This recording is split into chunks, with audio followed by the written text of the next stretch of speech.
So I just finished getting all 120 stars in Super Mario 64, and man, what a timeless classic. This cartridge right here is my original cartridge that I had growing up, and honestly, it might be one of my oldest possessions to date. I don't have the N64 anymore or the controllers that came with it. Those got ruined in a basement flood in 2015, but man, I've always loved this game, and it's one of the few games that I've honestly consistently played throughout my entire life. And I'm talking like I've like actually played this game like once every 5 years of my life. Like I don't know how or why. That has not been planned, but I've just been thinking about it. Obviously, I grew up playing the game. I don't even know for sure if I ever beat it. Like I feel like I beat this game when I was a kid. Like the final Bowser fight, it's so like ingrained in my memory. But looking at the memory slots on this cart, like slot D was free, so that's the one I played, and I got 120 stars just now. But the other three slots, not a single one had 120 stars. Slot C had 109 stars, and I swear that one has to be the one that I played during college with my roommate, where we just passed the controller back and forth. I get a star, you get a star, I get a star, you get a star. It makes for some really fun nights. Like if you have a friend to play this with, like it's surprisingly fun just to hang out and play some Mario 64. The reason I did that, I knew about that and showed that I did to my roommate is because I did that already with some buddies back in high school.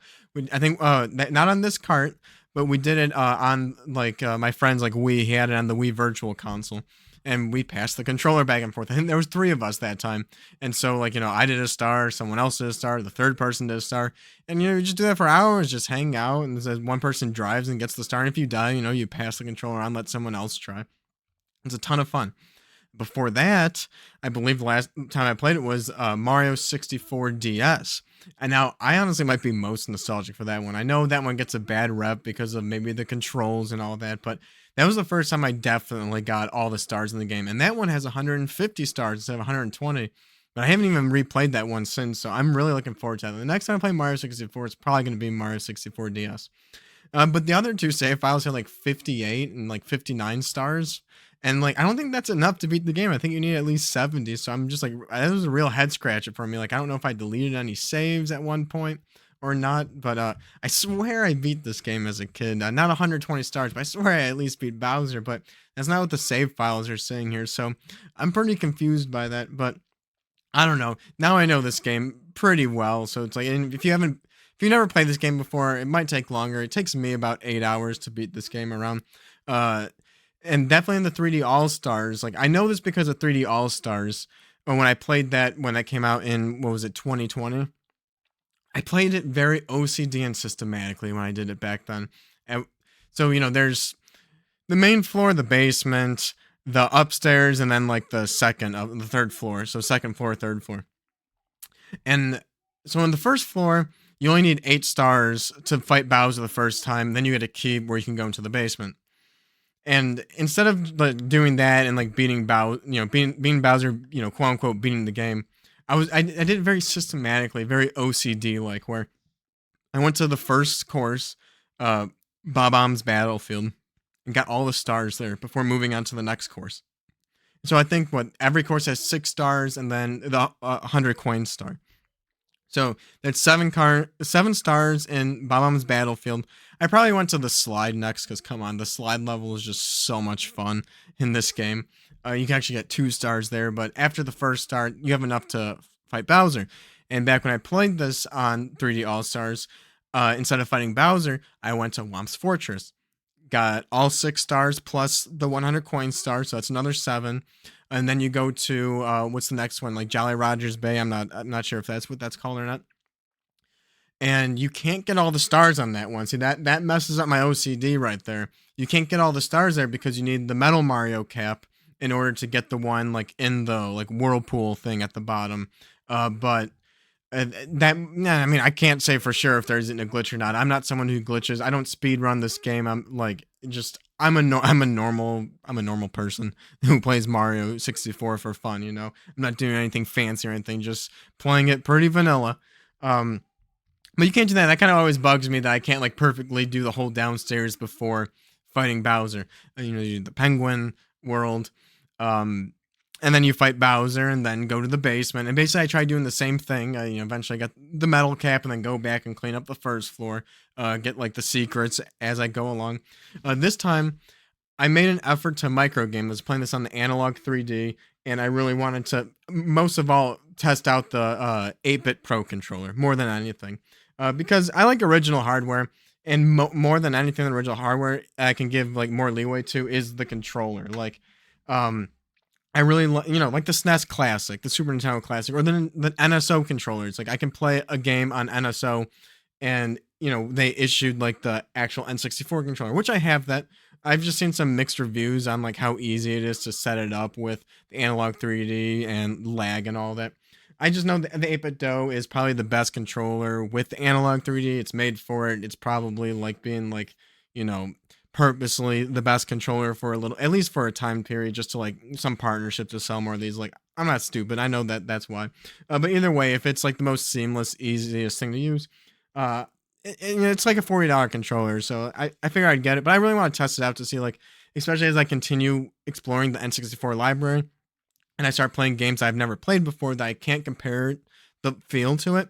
I can use Mario 64 as my test case to, is this analog 3D using the CRT filters and this controller, is that enough to give me a nostalgic N64 vibe? And if I can do that with Mario 64, then I can do that for new games that I haven't played before. And so what better way than to get all 120 stars in this game? But I mentioned this in an earlier video about that I came up with this idea of microgaming this because I'm playing a Gears of War marathon, and sometimes I don't have enough time where I want to sit down and play Gears of War, or there's just good stopping points, and I have this little extra time that Mario 64 has really filled the gap. And I've done this for a couple weeks now, and it's just been so fulfilling. And sometimes I sit down with the intention of getting 1 star. I don't know if I ever really sat down and got only 1 star. Maybe 100 coin star. I went down on like some of the harder levels, shifting Sandlands. Maybe it took me a couple tries and I got 1 star. But a lot of times I definitely got multiple stars. Sometimes maybe even 10 stars in one sitting. I might have even had enough time to play Gears of War, but just like my vibe was like, I just want to chill a little. I just want to play this instead. And having those 2 games work side by side was great. But I didn't play it OCD like I did 3D All Stars. I made it a point where I'm just like, what if I'm gonna sit down and just get like 1 or 2 stars, however many stars? I just want it to be fun. I just want it to be enjoyable. I don't want to worry about like I have to do this and this and this, like very checklisty like I did previously on my last playthrough of this game. So I mean, I just hop on and be like, I feel like doing Whomp's Fortress. I feel like doing the slide. I feel like going to like Boo's Castle. Like I think like Boo's Castle, I like went in there and I got the 100 coin star like on the first star. The first time I went to the course, you can get all 100 coins like right away, and I did that. And I just went all over the place. I decided to just like beat Bowser at like 70 stars. When I did it on 3D All Stars, I made sure Bowser, like the 100 coin Bowser star, was my 120th star, so I can get all 120 stars and then beat Bowser and like finish the game like definitively, like all at once. This I was just like, no, the game intends on you beating it at 70 stars. I'm gonna do that. And like before I did that, I made sure I got like 1 star in all 15 courses. And it was a lot of fun. I mean, some things I did a little systematically, like the vanish cap and the metal cap. Like if I went and got those caps, I got the red coin stars right away. When I did Bowser, I got the red coin stars when I did Bowser, because like they don't have a good checklist for the secret stars. When you press start and go in the menu, it just says like, out of 15, it'd be like 7 out of, it doesn't say out of 15, but there's 15 of them. So it's like, I have 7 secret stars, and you can be like, I don't really know which one I might be missing. I don't want to get into that situation. But everything else, it's like, there is like a checklist in the game that tells you what stars you're missing and all that. And so I really just, the philosophy of this was like, I just had fun. And sometimes I sat down, I'm like, I'll get 100 coin star, because those are my least favorite in the game. They could be the most stressful for sure. Just today, like I just finished it. So like my last 2 stars were 100 coins on TikTok Clock and Rainbow Ride. And man, I was sweating. Like I said, I'm not a speedrunner. I ain't the best Mario 64 player in the world. Not by no means. But like TikTok Clock, like my endurance was going crazy. Like it's so embarrassing. If I was like streaming it or something, I was there for like 15 minutes. I kept falling and somehow like landing and staying alive. And just like, I don't know, I had like 60 coins. I'm like, man, like, I'm still, I gotta go get to that heart, heal up. And it's just like, I started over, but with 60 coins, and like I climbed it so many times. And then I don't know, it was just so much fun. And I don't know, that's the thing about this game. is it's so much fun. It's honestly a timeless classic. Like it's one of those games that if they teach like video game history in school someday to like kids, I don't know what if it would be college kids or like third graders. Doesn't matter if they teach like a video game history class. Like students should be required to play this game. I think all gamers, whether you're like a Sony fanboy, an Xbox fanboy, like if you're like a gamer, you should at least once in your life get all 120 stars in this game. If you like don't like if you like games but like aren't huge into gaming, like again, this is like watching a classic movie or something, like a movie that people consider as like the classic. I don't know, The Shining. This is like classic horror movie, one of the best films ever made, or something like that.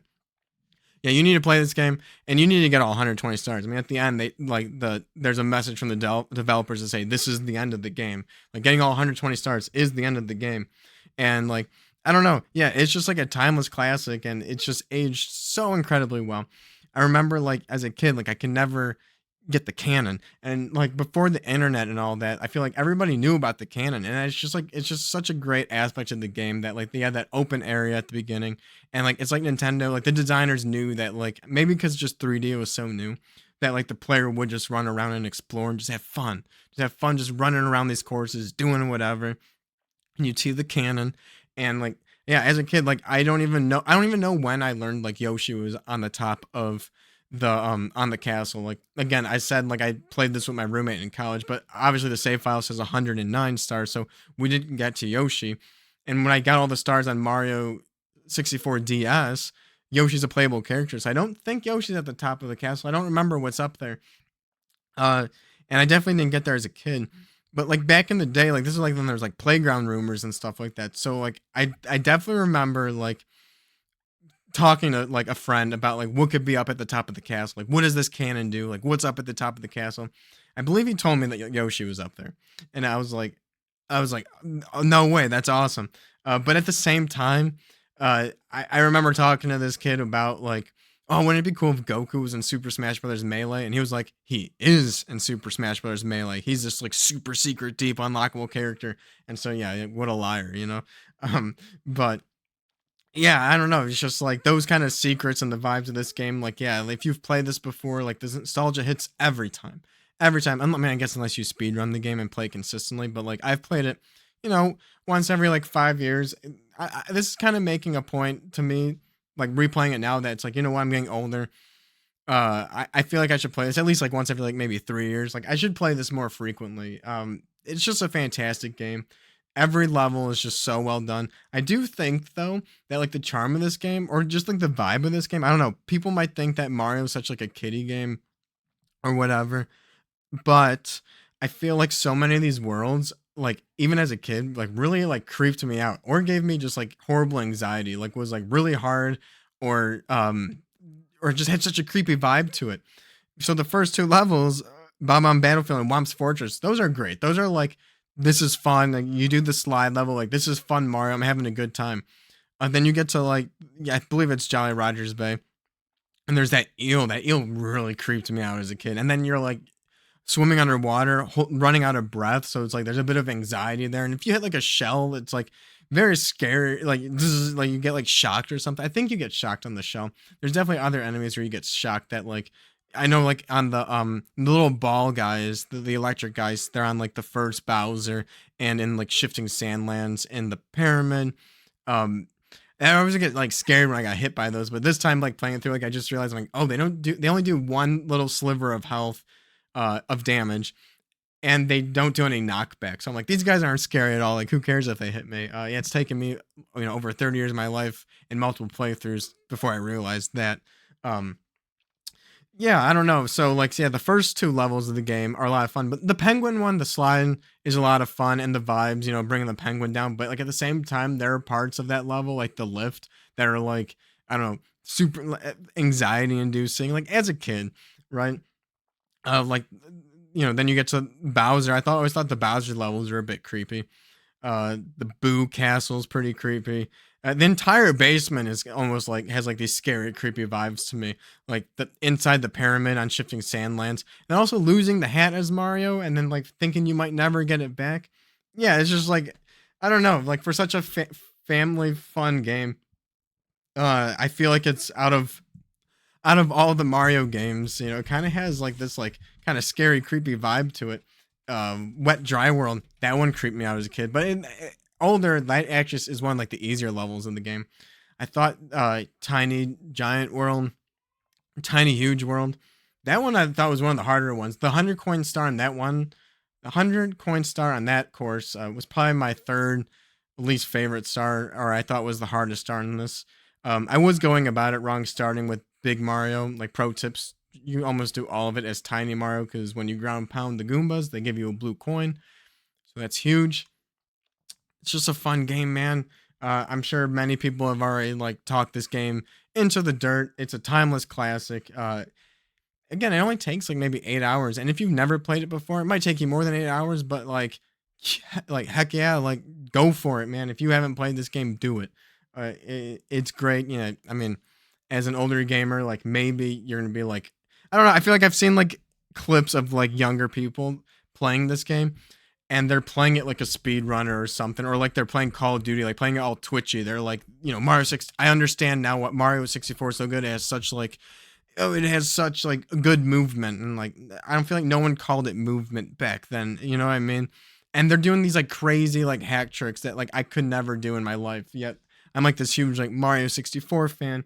I love this game, played it so many times in my life, but like I can't do that, nor do I want to do that. I look at that, I'm like, that's not how you play this game. Like that's just some like, I don't know, you're on something type of like play style, and like I don't know, that's not why this game is good. Like I mean, yeah, like speedrunners can do that for fun. That's like a whole different like meta game, but like just the vanilla game, I still think is really good. Like in terms of like games as a form of art, again, just like classic movies or something, or just like films, they're considered like the best films of all time. Like this is one of those games that I just think everybody should play. Like anybody who likes video games, like if you're on this channel, you probably like video games. I hope you played Mario 64, and if not, like you should do that. You should add it to your list. It's relatively a short game, and I don't know. You don't even like worry about getting all 120 stars. Just like play it for fun. But like if you if you're gonna tell me like yeah you've played Mario 64 and maybe you beat like the first Bowser or something, or you got like 10 stars and you're like yeah it's not for me. I would like challenge you and say you didn't play this game. You didn't really even give it a chance. Like it's those first ones are easy, man. Like and you gotta keep going before like yeah once you finish all 120 stars and get the experience. I don't know. It's like watching a movie and I don't know, watching like the first 10 minutes. I could say that about like any video game probably, but again, like this is definitely an all-time classic. Should be studied, should be used as a point of reference. It's timeless. And part of the timelessness I feel like is it's crazy that this game I can like replay this all the time. Like yeah, I do it once every 5 years. That's what it seems like historically. Maybe I want to do it once every 3 years. Play a little more than I do because there's so many other games I want to play. Uh, I'm not in the business of playing the same game over and over and over again. But what's crazy to me is that I can play this game quote unquote over and over and over again, like not back to back to back or in the same year, but I can play it frequently and enjoy it every time. And every time I finish the game, I'm left satisfied and I feel great. Like I just got 120 stars today. I feel great. But Mario Odyssey, the most modern Mario game, that one is so big and it's almost like too big. Like I've only played Mario Odyssey one time when it came out. When was that? 2017? Maybe it was the end of 2016. I don't know. Whenever Mario Odyssey came out, that's when I bought my Nintendo Switch One because like I love the Mario games, very feel good games, and wanted to play it. And it was such a big game, and I didn't beat it. It's one of the few I haven't 100%ed. It's just so big, and the post game is really big. And I had the same kind of feeling with Donkey Kong Bonanza. Like I beat Donkey Kong Bonanza. I did like one of the post games, but there's like multiple layers to the post game. There's like a post game like story, and then there's like get all of the moons, and like there's like a boss rush type of thing. I think like Mario Odyssey has like 4 different like end credits or something. And I just haven't wanted to replay that game because I feel like I know I'm gonna get into it so big. And both Mario Odyssey and Donkey Kong Bonanza, I ended up stopping those games. I didn't 100% them. But I got like a I got some type of like post game like end credit that I feel like I finished it, but I feel like I left those games feeling like burnt out versus like Mario 64. I spent less hours playing this game than I did the other games. Like those games I got more entertainment hours out of in those sessions. This game is way shorter, but like every time I play this game, I just feel left satisfied. And when I micro gamed this and played and got 2 or 3 stars at a time, every session I put down, I wanted to play more. Every time. I never once felt burnt out playing this game. It was just exciting and fun the entire time. And so yeah, a game that's, so old. When did this come out? 1996. I don't know. It's just timeless. There's nothing. I don't know what else to say but timeless. And it's crazy how well this holds up, especially compared to modern games, where even a modern 3D Mario, at the end of your not session, but like your experience with the game, or you can be left burnt out. But this game is just perfectly length. Yeah, I don't know. I guess developers might be afraid to release a game of this length because of, I don't know, online pushback and all that. But again, I think like the scope, the length, the difficulty, the ride it takes you on just really is what holds this up and makes this a timeless classic. So that's Mario 64. I love this game. It really inspires me to be like, oh, my other favorite game on the N64, Legend of Zelda: Ocarina of Time. So I think I'm gonna have to replay that one on the analog 3D in 2026. But yeah, I think the next thing I'm gonna do on the analog 3D now that I finish this is, before I move on to anything brand new, the first 3 games, like I said at the beginning of the video, this is one of my oldest possessions ever. I think the first 3 games I ever had were this, Star Wars Shadow of the Empire, and Cruisin' USA. So I think before I move on to some new stuff, since this is the first time I've been playing N64 for definitely like at least 10 years, probably more, I think I need to kickstart this with those 3 games, Mario 64, Star Wars Shadow of the Empire, and Cruisin' USA, and really just get my brain back into N64 mode. As I continue using it as a micro gaming like machine, still gonna be playing some modern stuff on the OLED and that setup. Currently in Gears of War 5, but still gonna definitely continue playing N64. I love this vibe and the flow I have going on, and I want to play Star Wars Shadow of the Empire. I don't think I ever beat that game, so I think it was too hard for me as a kid. And Cruisin' USA, I was at Dave & Buster's today and played the new Cruisin' Blast there. And I'm just like, man, I want to play the N64 version now. And like, I have it ready to go. Like, I want to beat Mario 64 and do that. So who knows? Maybe I'll play some of that tomorrow. If you enjoyed the video, made it this far, hit like and subscribe. And I'll see you in the next video. Later.